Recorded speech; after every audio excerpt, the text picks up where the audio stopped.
जनाह का ख्वाब मजहब से आगे का था।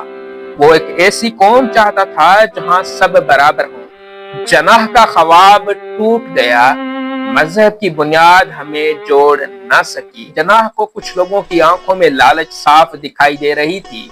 वो जनाह की बात को नजरअंदाज कर रहे थे। सारा ने सोचा, क्या ये वही लोग थे जिन्होंने जनाह का ख्वाब चुना? लाहौर की एक तंग गली में सारा अपने छोटे से कमरे में बैठी थी। रात गहरी थी, बाहर तूफान जोर पकड़ रहा था। बिजली की चमक से कमरा कभी रोशन हो रहा था तो कभी अंधेरे में डूब रहा था। सारा के हाथ में उसके नाना की पुरानी डायरी थी। वो उसे गांव के हवेली की पुरानी अलमारी से मिली थी। चमड़े का सरवर्क खस्ता हो चुका था, लेकिन स्याही से लिखा एक जुमला साफ नजर आ रहा था, मोहम्मद अली जनाह का ख्वाब। सारा ने डायरी खोली। पहले सफ़े पर नाना की तहरीर थी। जनाह ने एक मुत्तहदा पाकिस्तान का ख्वाब देखा था, लेकिन मुझे डर है कि ये टूट जाएगा। सारा की दिल की धड़कन तेज होने लगी। क्या नाना को जनाह के नजरे की नाकामी का अंदाजा था?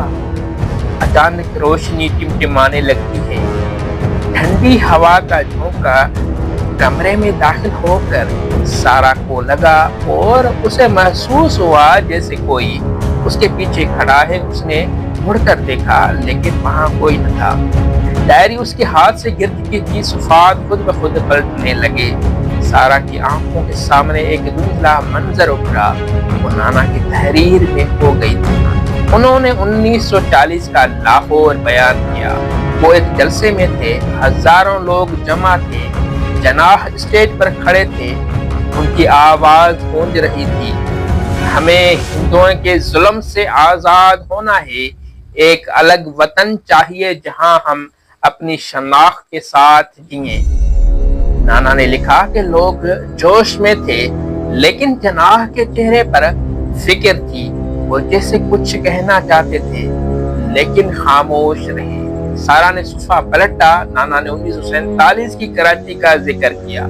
पाकिस्तान बन चुका था, जनाह बीमार थे। नाना लिखते हैं कि जनाह ने बारहा कहा था कि मजहब हमें जोड़ सकता है, लेकिन ये काफी नहीं है। हमें इंसाफ और मसावत का निजाम बनाना होगा। ऐसा लगता है कि जनाह को कुछ लोगों की आंखों में लालच साफ दिखाई दे रही थी। वो जनाह की बात को नजरअंदाज कर रहे थे। सारा ने सोचा, क्या ये वही लोग थे जिन्होंने जनाह का ख्वाब चुना? नाना की तहरीर 1950 के ढाका तक ले गई। सड़कों पर लोग अपनी जुबान के लिए लड़ रहे थे। वो चीख रहे थे कि हम पाकिस्तानी हैं, लेकिन हमारी आवाज क्यों दबाई जा रही है? नाना ने लिखा कि मगरबी पाकिस्तान के हुक्मरान उन्हें खामोश कर रहे हैं। उन्होंने लिखा कि जनाह ने एक मीटिंग में खबरदार किया था कि सबको बराबर हकूक न दिए तो मुल्क कमजोर हो जाएगा। सारा के दिल की धड़कन तेज होने लगती है। उन्होंने सोचा, नाना ने जनाह के सियासी बसीरत को इतनी अच्छी तरह से कैसे समझ लिया था, कैसे भांप लिया था। नाना की डायरी 1971 के ढाका तक पहुंची। वो शायद उस वक्त वहां थे क्योंकि उन्होंने आंखों देखा हाल डायरी में रकम किया था। सड़कों पर खून बह रहा था, लोग आजादी मांग रहे थे। नाना ने एक औरत को रोते देखा। वो कह रही थी कि ये वही पाकिस्तान है जिसके लिए हमने सबको छोड़ा। बिलाखिर उस जंग के बाद बांग्लादेश बन गया। उस वाक़े ने नाना की दिल को गहरी चोट पहुंचाई थी। उन्होंने बड़े हरूफ में लिखा कि जनाह का ख्वाब टूट गया, मजहब की बुनियाद हमें जोड़ ना सकी, हमने इत्तेहाद खो दिया। सारा की आंखें नम हो गई। वो डायरी बंद करना चाहती थी, लेकिन उसके हाथ ना रुक पाए। नाना ने लिखा कि जनाह का ख्वाब मजहब से आगे का था। वो एक ऐसी कौम चाहता था जहां सब बराबर हो, लेकिन जागीरदारों, फौजी अफसरों और सरकारी बाबुओं ने इसे यरगमाल बना दिया। नाना ने 1950 की दहाई में मुहाजिरों की हालत देखी थी। कराची के झुग्गियों में रह रहे थे, جنہوں نے ہندوستان سے ہجرت کی وہ اب دوسرے درجے کے شہری بن چکے تھے، ان کی سیاسی آواز دبا دی گئی تھی۔ نانا نے ایک مہاجر دوست کا ذکر کیا جو کہتا تھا ہم نے پاکستان کے لیے سب کچھ چھوڑا لیکن ہمیں کچھ نہ ملا۔ نانا نے صوبوں کے سیاست کا زخم بھی دیکھا تھا۔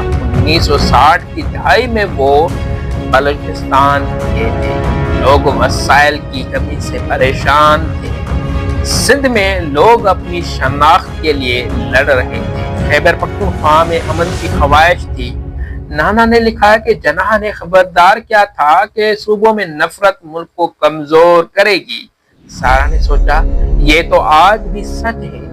سارا نے ڈائری بند کی، وہ 2025 کے لاہور میں تھی، وہ سڑکوں پر نکلتی ہے، لوگ مہنگائی سے تنگ تھے، بجلی کے بل نے گھر کا بجٹ بگاڑ دیا تھا۔ سارا نے اس دن کا اخبار دیکھا، اس میں لکھا تھا کہ بدعنوانی میں یعنی کرپشن میں پاکستان 135ویں نمبر پر ہے، قانون کی حکمرانی میں 129ویں نمبر پر، معاشی ترقی صرف 2.68% تھی، قرضہ 76 ٹریلین روپے تک جا پہنچا تھا۔ سارا نے سوچا کیا جناح نے کیسے پاکستان کا تصور کیا تھا؟ جناح نے تو ایک منصفانہ ملک کا خواب دیکھا تھا۔ دوسرے دن سارا دفتر چلی گئی اور اخبار کے لیے اسٹوری پر ریسرچ کرنے لگی۔ اس نے کسان سے بات کی، اس نے اسے بتایا کہ جاگیردار اس کی زمین چھین رہے ہیں۔ اسے یاد آیا کہ جاگیردار تو ٹیکس بھی نہیں دیتے، ان کی حویلیاں عالی شان ہیں لیکن کسان بھوک سے لڑ رہے ہیں۔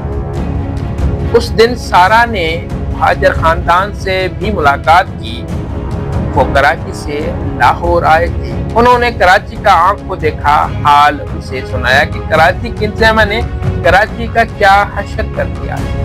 سارا نے کوئٹہ میں ایک ملک سے بھی بات کی، وہ کہہ رہا تھا کہ بلوچستان کے لوگوں کو گلہ ہے کہ ان کے وسائل ان کو نہیں مل رہے، ان کے وسائل پر سینٹر قابض ہے۔ سندھ کے ایک رشتہ دار نے انہیں بتایا تھا کہ ان کی شناخت دبائی جا رہی ہے۔ سارا نے سوچا یہ وہی تقسیم ہے جس کا جناح کو ڈر تھا۔ مذہب کی بنیاد ناکام ہو چکی ہے، بنگلہ دیش اس کا ثبوت ہے، صوبوں کی نفرت اس کی گواہی دے رہی ہے۔ رات گہری ہو چکی تھی، سارا واپس اپنے کمرے میں آئی، اس نے نانا کی ڈائری اٹھائی۔ آخری صفحے پر لکھا تھا کہ جناح نے خبردار کیا تھا کہ مذہب کی بنیاد صرف کافی نہیں ہے، ایک مضبوط نظام چاہیے ورنہ یہ ملک تباہ ہو جائے گا۔ سارا بستر پر یہی سوچتی سوچتی سو گئی، لیکن اس کے ذہن میں نانا کی ڈائری کے الفاظ اور ملک کے حالات چل رہے تھے۔ جو جناح نے سوچا تھا وہ تو سب کچھ ختم ہو چکا ہے۔ جناح نے کہا تھا اتحاد سے لڑو، بے انصافی بدعنوانی کا خاتمہ کریں، مذہب سے آگے بڑھو، سب کو برابر حقوق دو، پاکستان کی نجات مساوات میں ہے۔ جناح کا خواب ایک ایسی قوم کا تھا جہاں کوئی ظلم نہ ہو، جہاں سب کی آواز سنی جائے، لیکن موجودہ پاکستان تو صرف جاگیرداروں، بابوؤں اور چھڑی والوں کا ہے۔ اب سارا کو سمجھ آ گئی تھی کہ جناح کا نظریہ مذہب سے آگے کا تھا۔ دوسرے دن سارا نے اپنا قلم اٹھایا، اس نے لکھنا شروع کیا کہ ہمیں جناح کے اصل خواب کو سمجھنا ہوگا، ہمیں جاگیرداروں سے لڑنا ہوگا، انصاف لانا ہوگا۔ سارا نے اپنا مضمون ایک ویب سائٹ پر پوسٹ کیا، صبح ہوتے ہی لوگوں کی پیغامات آنے لگی، کچھ نے اس کی ہمت کو سراہا، کچھ نے کہا کہ وہ خواب دیکھ رہی ہے، لیکن سارا جانتی تھی کہ اس نے ایک چھوٹی سی چنگاری جلا دی ہے۔ اگر یہ کہانی پسند آئے تو چینل کو ضرور سبسکرائب کیجیے گا۔ اللہ حافظ۔